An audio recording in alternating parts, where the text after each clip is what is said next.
Delhi police action में है, बांग्लादेशियों की पहचान की जा रही है, उनकी तलाश की जा रही है। एक एक व्यक्ति को जा करके उनके डॉक्यूमेंट्स की जांच कर रही है और फिर जिस पर भी शक होगा उसकी रिपोर्ट बनाई जाएगी। इनमें से कोई भी अगर बांग्लादेशी पाया जाएगा तो उसके खिलाफ एक्शन लिया जाएगा। 500 बांग्लादेशी इन्फिल्ट्रेटर बस्तर से और 350 क्वार्दा से उठा के वापस भेज दिए गए हैं। और ये देखिए, जो मैंने आपको बोला था कि अभी धीरे धीरे करके आप देखेंगे कि एक एक करके उनको उठा के बाहर फेंका जाएगा।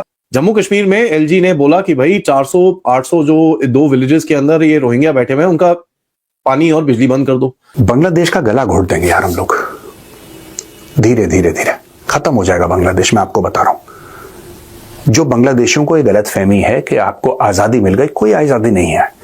आप अंग्रेजों के गुलाम बन गए हैं। इंडिया ऐसा करेगा कि बांग्लादेश के अंदर ऑटोमेटिकली वो गवर्नमेंट आ जाएगी जो इंडिया को सपोर्ट करेगी। बिल्कुल ऐसे उनको चाहिए ही ऐसा बंदा, हाँ। जो उनके मफाद के लिए हाँ। सांस में सांस ले, हाँ। उनके वो जो नारा लगाते हैं उसके साथ नारा लगाए। हाँ। बांग्लादेश के पास पैसे नहीं है, बांग्लादेश के फॉरेन एक्सचेंज रिजर्व खत्म हो रहे हैं। जैसे आपने भी बताया था कि tax to GDP ratio one of the lowest in the world है। इसका मतलब ये है कि वहां की जनता टैक्स ही नहीं भर रही है।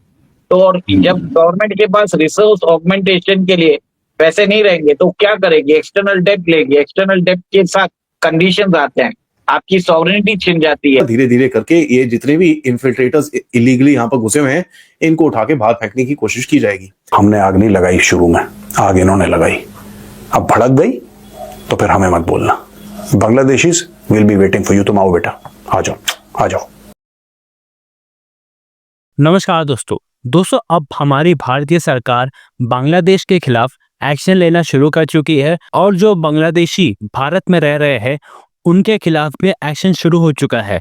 जहां पर अब जितने भी दिल्ली के पुलिस के मेंबर्स हैं वे सब दिल्ली में जा करके, दिल्ली के हर एक कोने कोने में जा करके बांग्लादेशी जो कि भारत में रह रहे हैं इलीगल तरीके से, उन्हें खोज कर निकाल रहे हैं और उनकी रिपोर्ट्स बनाई जा रही है ताकि जल्द ही इन बांग्लादेशियों को वापस बांग्लादेश भेजा जा सके। और इसी तरह से दोस्तों, अब तक 850 बांग्लादेशियों को वापस भेजा जा चुका है, जिसके बाद से बांग्लादेश काफ़ी ज़्यादा परेशान है क्योंकि एक तरफ भारत बांग्लादेश के साथ अपने ट्रेड कनेक्शंस को तो तोड़ रहा है, इसके साथ साथ अब भारत जो भी बांग्लादेशी भारत में रह करके कमा रहे हैं उन्हें भी वापस बांग्लादेश भेज रहा है। तो चलिए इसी पर आगे पाकिस्तानी मीडिया का रिएक्शन देखते हैं। अगर आपको हमारा ये वीडियो पसंद आए तो वीडियो को लाइक करें और हमारे चैनल को सब्सक्राइब कर ले। 500 बांग्लादेशी इन्फिल्ट्रेटर बस्तर से और 350 क्वार्दा से उठा के वापस भेज दिए गए हैं। और ये देखिए, जो मैंने आपको बोला था कि अभी धीरे धीरे करके आप देखेंगे कि एक एक करके उनको उठा के बाहर फेंका जाएगा और एक एक करके इनको बोला जाएगा कि भाई साहब आप अपने देश जाइए, हमारे यहाँ पर आपका कोई लेना देना नहीं है, ना आपका कोई यहाँ पर काम है, ना आपकी कोई सिटीजनशिप है, ना कुछ है।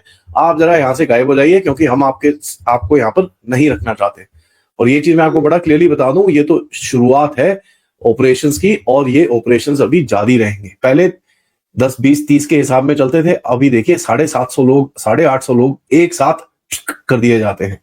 और ऐसे ही अगर चलता रहा तो बहुत ही बढ़िया है। और यही चीज आप देखेंगे आगे जाते हुए कि धीरे धीरे करके आप अपने पूरे देश में जितने भी ये कंगालू बैठे हुए हैं इनको आप उठा के बाहर फेंकेंगे। अब पिछले 2 हफ्तों के पहले मैंने आपको बताया कि गवर्नमेंट ने 6 करोड़ के करीब में राशन कार्ड कैंसिल करे थे। ठीक है, तो इसमें भी आपको दिखा था कि कुछ गड़बड़ है। उसके बाद अभी पैन पार्ट 2 आ रहा है, जो अभी तो वॉलंटरी है लेकिन थोड़ा टाइम के बाद मैंडेटरी किया जाएगा। उससे क्या होगा, जो फेक पैन और फेक आधार और ये सब दिए गए हैं उनके ऊपर चेक किया जाएगा। और ये चीज मैंने आपको 1-1.5 महीने पहले बताई थी कि साहब सबसे पहले आईडीज पे क्रैकडाउन होगा और जैसे ही वो आईडीज पे क्रैकडाउन होगा आपको दिखेगा धीरे धीरे करके ये जितने भी इन्फिल्ट्रेटर्स इलीगली यहाँ पर घुसे हुए हैं इनको उठा के बाहर फेंकने की कोशिश की जाएगी। जम्मू कश्मीर में एलजी ने बोला कि भाई 400-800 जो 2 विलेजेस के अंदर ये रोहिंग्या बैठे हुए हैं, उनका पानी और बिजली बंद कर दो। उमर अब्दुल्ला के दर्द हुआ, कहता है नहीं नहीं ये तो इंसान है, हम थोड़ी मरने दे सकते हैं इनको, ये वो। At the end of it देखिए एक्सपोज कौन हुआ, ये तो सबके सामने ही है। एक और एक्शन हुआ, इंडियन कोस्ट गार्ड ने कल 80 के करीब में फिशरमैन उठाए कंगालू देशों के, जो भारत के पानी में आके मछली बना रहे थे, मछली उठा रहे थे, मछली खींच रहे थे। तो अभी दो ये फिशरमैन की जो बोट्स हैं, एक FV लैला 2 और एक FV मेघना 5, दोनों को जब्त कर लिया है। 78 आपके पास अरेस्टेड हैं।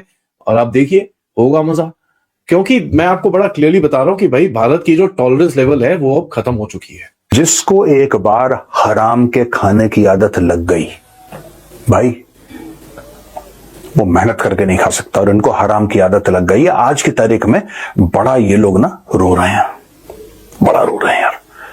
हमारी टेक्सटाइल की इंडस्ट्री जो है वो खत्म हो रही है। मुझे एक बात समझ में नहीं आती दोस्तों, 5 अगस्त 2024 यानी इसी साल की 5 अगस्त को शेख हसीना का तख्ता पलट हो गया।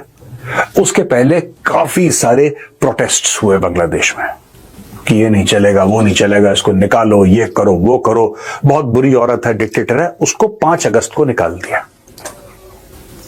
और मेरा यह मानना था कि जो मेन प्रॉब्लम थी, यानी कि उनके हिसाब से शेख हसीना 5 अगस्त को चली गई, 6 अगस्त से चीजों को नॉर्मल हो जाना चाहिए था। आज हम लोग 10 दिसंबर पे बैठे, 4 महीने से ज्यादा हो गए, अभी तक चीजें नॉर्मल नहीं हुई, क्योंकि इन लोगों को, जैसा मैंने बोला, हराम खाने की आदत है। अब आप बोलेंगे मेजर साहब इसमें हराम खाने का क्या लॉजिक है भाई? What is this got to do with हराम खाना? क्योंकि दोस्तों ये काम नहीं करना चाहते। शेख हसीना की सबसे बड़ी गलती थी, उसने बांग्लादेशियों को बोला कि तुम काम करो। ये आलसी लोग हैं, ये प्रोटेस्ट करना चाहते हैं। कल शेख हसीना थी, आज कोई और बहाना है, लेकिन आज भी बांग्लादेश में आग लगी है और सब मिलकर प्रोटेस्ट कर रहे हैं, because they feel that that is the only way. They know no other life, they were born to protest, they don't want to work. There is no output in Bangladesh, their textile industry has crashed. आज की तारीख में ये कहते, देखिए साहब, इसका फायदा भारत को हो रहा है और हमें ऐसा फायदा चाहिए भी नहीं, ठीक है, लेकिन कोई बात नहीं, अब बंदा कहीं ना कहीं तो जाएगा।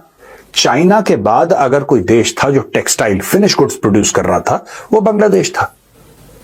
लेकिन बांग्लादेश का मैक्सिमम रॉ मटेरियल जा रहा था भारत से, राइट?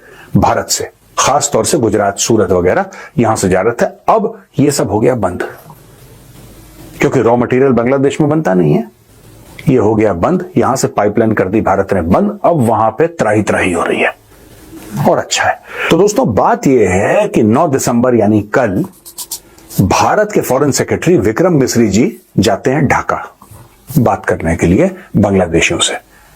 वो मिलते हैं तौहीद हुसैन से, जो कि इनके फॉरेन अफेयर्स के एडवाइजर हैं, और मिलते हैं चीफ एडवाइजर जो कि मोहम्मद यूनुस हैं, दोनों से मिलते हैं।